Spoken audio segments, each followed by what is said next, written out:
हो ही नहीं सकता कि वो ज्ञान को उपलब्ध हुए, बात खत्म हो गई। रामकृष्ण ज्ञान को उपलब्ध हो ही नहीं सकते क्योंकि मछली खा रहे हैं, मांस खा रहे हैं, और ज्ञान को उपलब्ध हो जाए, ये बात ही खत्म हो गई। इसलिए जैनों के लिए कोई उत्तर देने का सवाल नहीं। इसलिए जहां जहां मांसाहार है वहां वहां ज्ञान की संभावना समाप्त हो गई। हिंदुओं को भी कोई कष्ट नहीं है, क्यों? वो कहते हैं आत्मा मरती थोड़ी, काटने से भी थोड़ी मरती।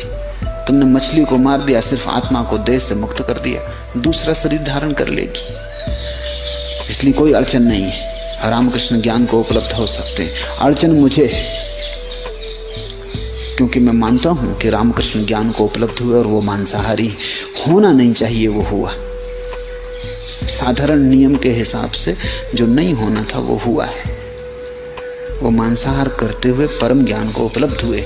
इसलिए अड़चन मेरी है, तुम्हें समझ में नहीं आएगी। मेरी अड़चन है बहुत गहरी। सीधे उत्तर मेरे पास नहीं, क्योंकि उत्तर में किसी सिद्धांत को देख के नहीं चलता। मैं स्थिति को देखता हूं रामकृष्ण ज्ञान को उपलब्ध हुए, और ये होना तो नहीं चाहिए लेकिन हुआ है, इसलिए जाल थोड़ा जटिल है। तब मेरी जो दृष्टि है वो ये है कि रामकृष्ण अत्यंत शुद्ध पुरुष हैं, इसलिए इतनी थोड़ी सी अशुद्धि उन्हें बाधा न डाल पाई। ये तुम्हारे ख्याल में ना आ सकेगा। अत्यंत शुद्ध पुरुष हैं। अगर तुम मुझे आज्ञा दो तो मैं कहना चाहूंगा महावीर से ज्यादा शुद्ध पुरुष है।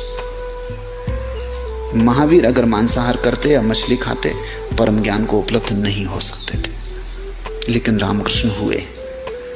इसका अर्थ केवल इतना ही है कि ये व्यक्ति इतना शुद्ध है कि इतनी सी अशुद्धि इस पर कुछ बाधा नहीं डाल पाई। ये उस अशुद्धि के बावजूद भी पार हो गया।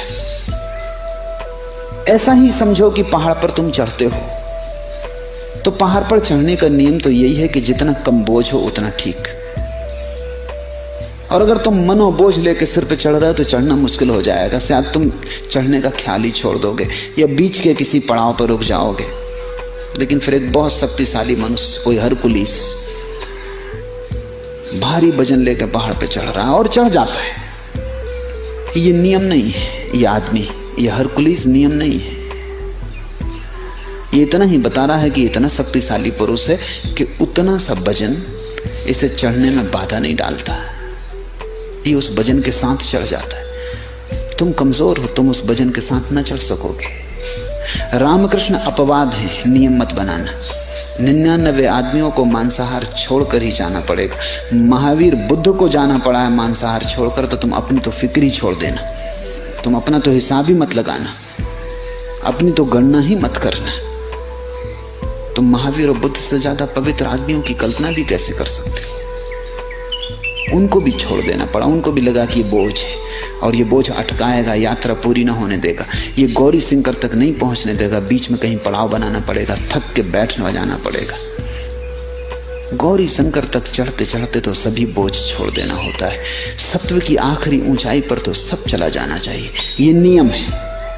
लेकिन कभी कोई जीसस, कभी कोई मोहम्मद और कभी कोई रामकृष्ण मांसाहार करते हुए भी वहां पहुंचे, वो हरकुलिस है।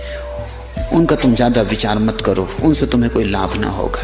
तुम उनको अपवाद समझो, और अपवाद सिर्फ नियम को सिद्ध करते हैं।